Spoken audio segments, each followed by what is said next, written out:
حضرت علی رضی اللہ تعالیٰ عنہ کا بڑا خوبصورت ارشاد ہے. امام علی بن ابی طالب فرماتے ہیں کہ جس سے اچھائی کرو گے اس کے سردار بن جاؤ گے، جس سے کچھ مانگو گے غلام بن جاؤ گے، اور جس سے بے نیاز رہو گے اس کی مانند ہو جاؤ گے.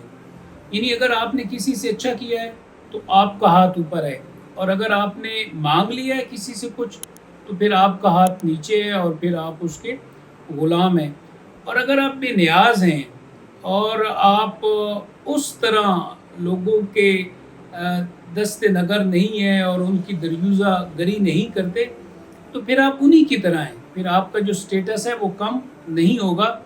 اللہ تعالیٰ محبوب کریم صلی اللہ علیہ وسلم کے اس حدیث پر عمل کرنے کی توفیق عطا فرمائے کہ الید العلیٰ خیر من الید السفلیٰ، جو اوپر والا ہاتھ ہے وہ نیچے والے ہاتھ سے بہتر ہے. تو اللہ تعالیٰ دینے والا ہاتھ بنائے، لینے والا ہاتھ نہ بنائے.